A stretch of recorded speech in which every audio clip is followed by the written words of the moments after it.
తెలంగాణ రక్షణ సేన పార్టీ ఆధ్వర్యంలో జెండా పండుగ కార్యక్రమం హుజూర్ నగర్ నియోజకవర్గంలో ఘనంగా నిర్వహించారు. ఈ సందర్భంగా నియోజకవర్గ ఇన్ఛార్జ్ యారం శ్రీనివాస్ రెడ్డి పార్టీ జెండాను ఆవిష్కరించారు.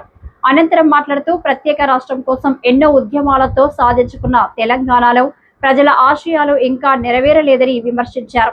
రైతులకు ఇప్పటికీ రుణమాఫీ, రైతు భరోసా పూర్తిగా అమలు కాలేదని మండిపడ్డారు. ఎరువుల కోసం ఆన్లైన్ యాప్ విధానం రైతులకు ఇబ్బందిగా మారిందని, గ్రామ స్థాయిలోనే నేరుగా సేవలు అందించాలని ప్రభుత్వాన్ని కోరారు. ఈ కార్యక్రమంలో పార్టీ రాష్ట్ర, జిల్లా నాయకులు పాల్గొన్నారు.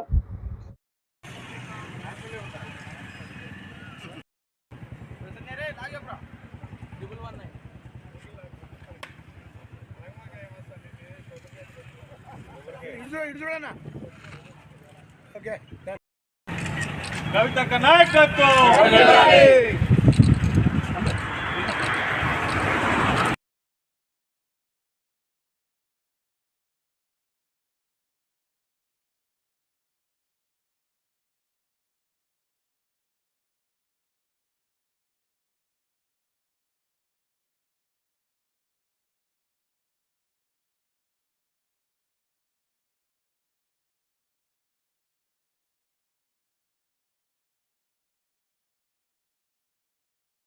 లక్ష్మి గారికి, కృష్ణవేణక గారికి, మిగతా వచ్చిన మా అందరికీ పేరు పేరు నమస్కారాలు.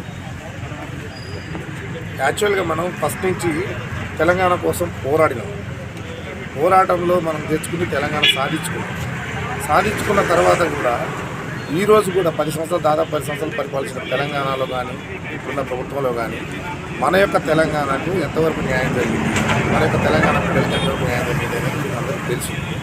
యాక్చువల్గా నీళ్లు, నిధులు, నియామకాల పేరున వచ్చిన తెలంగాణలో ఎక్కడ చూసినా కూడా ఇంకా ఏమీ ఫుల్ఫిల్ కాని పరిస్థితి. మనం ఈరోజు కూడా ఎలాంటి నిరుద్యోగులు అట్లే ఉండిపోయారు, నీళ్ళ పరిస్థితి అలానే ఉంది. ఇవాళ రైతుల పరిస్థితి ఇంకా ఘోరంగా ఉంది. అక్కగారు చెప్పినట్టు ఇందాక యాప్ ఒకటి పెట్టారు, యూరియా యాప్. మినిమం రైతులకి మినిమం కావాల్సినవి యూరియాలు, ఫర్టిలైజర్ మినిమం. ఆ ఫర్టిలైజర్ కూడా అందించలేని పరిస్థితిలో ఈ ప్రభుత్వం. ఈ యాప్లు అనేది ఎంతమంది రైతులు ఎంతమంది ఇవాళ చదువుకుంటున్నారు, ఎంతమంది ఇలా యాప్లు చూడగలుగుతారు? మ్యాక్సిమం విద్య లేని పిల్లలు వాళ్ళ కొడుకులతో ఎవరితో చేయించుకోవాలంటే వాళ్ళు అందుబాటులో ఉండరు.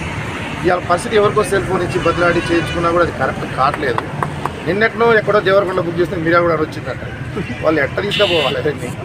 ఇవన్నీ ఆలోచించి ఆల్రెడీ మొన్న నల్గొండలో కవితక్క గారు రైతు సమావేశం పెట్టడం జరిగింది. రైతు సంఘం నాయకులను తీసి రౌండ్ టేబుల్ సమావేశం పెట్టి అసలు రైతులకి ఎలా న్యాయం చేయాలి, రైతుల్ని ఎలా రాజు చేయాలి అనే విషయంలో మేము రైతుల మీద కాన్సెప్ట్ చేసి మొన్న రౌండ్ టేబుల్ సమావేశం నిర్వహించిన నల్గొండలో.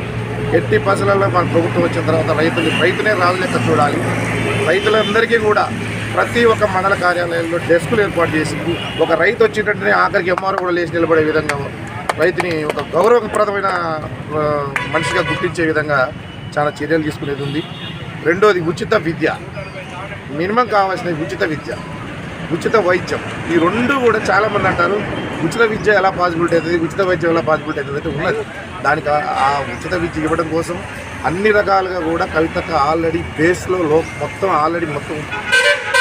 ఇన్ఫర్మేషన్ తీసుకుని అంత ఈజీగా ఏదో పై మాటలు చెప్పడం కోసం రాలేదు. 100% చాలా లోతుగా విశ్లేషించిన తర్వాత మాత్రమే ఉచిత విద్య, ఉచిత వైద్యం అనేది మా దాంట్లో చేర్చడం జరిగింది. ఎట్టి పరిస్థితుల్లోనూ టీఆర్ఎస్ పార్టీ అధికారంలోకి వచ్చిన తర్వాత మొత్తం ఏ రైతు కూడా, ఏ పిల్లగాళ్ళు కూడా, నిరుద్యోగులు కూడా, మహిళలు కూడా ఎవ్వరికీ కూడా ఏ ప్రాబ్లం లేకుండా చూసుకోవాల్సిన బాధ్యత మనది. కవిత కాలేజీ నొక్కి చెప్పింది. అన్నీ అమలు చేసే విధంగా కూడా చర్యలు తీసుకోవడం జరుగుతుంది. ప్రతి ఒక్క విషయంలో కూడా విశ్లేషణ అనేది చాలా మొత్తం లోతుగా ఆలోచించి మరి నిర్ణయాలు తీసుకునే పరంగా కూడా మొత్తం ఉంది. ఏ ఒక్కటి కూడా పోయి పైకి చెప్పి ఉత్తమ మాటలు చెప్పి దాటేసే ప్రభుత్వాలు కాదు. ఈరోజు చాలా ముగిసర కాట అయిపోయింది.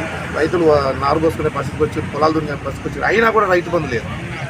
అసలు ఇస్తానని రైతు భరోసా లేనే. ఆ రైతు భరోసా కూడా ఇలాంటి చిన్న హామీలు కూడా రైతును బిచ్చగానే చేసింది. రైతు అడుక్కోవాల్సి వస్తుంది. రైతు భరోసా ఎప్పుడు పడుతుంది, రైతు ఏం పడుతుంది, ఎప్పుడు పడుతుంది, అలాంటి ఏ ప్రాబ్లమ్స్ లేకుండా మొత్తం మీరు ప్రణాళికతోటి ముందుకెళ్ళే ప్రోగ్రామ్ ఇది. ఎట్టి పరిస్థితులలో టీఆర్ఎస్ని తెలంగాణ ప్రజలందరూ దీవిస్తారు. అధికారంలోకి వచ్చేది ఎట్టి పరిస్థితుల్లో టీఆర్ఎస్ఏ, అందులో ఏమాత్రం సందేహం లేదు. టీఆర్ఎస్ గవర్నమెంట్లో ప్రతి ఒక్కటి పాసిబిలిటీ అవుతుంది అని నిరూపించే విధంగా మేము ముందుకెళ్తున్నాం. జై టిఆర్ఎస్, జై కవితక్క, జై జై తెలంగాణ, జై తెలంగాణ, జై టిఆర్ఎస్, జై కవితక్క. అందరికీ నమస్కారం అండి. ఈ ప్రోగ్రాంకి ఇచ్చేసినటువంటి హైదరాబాద్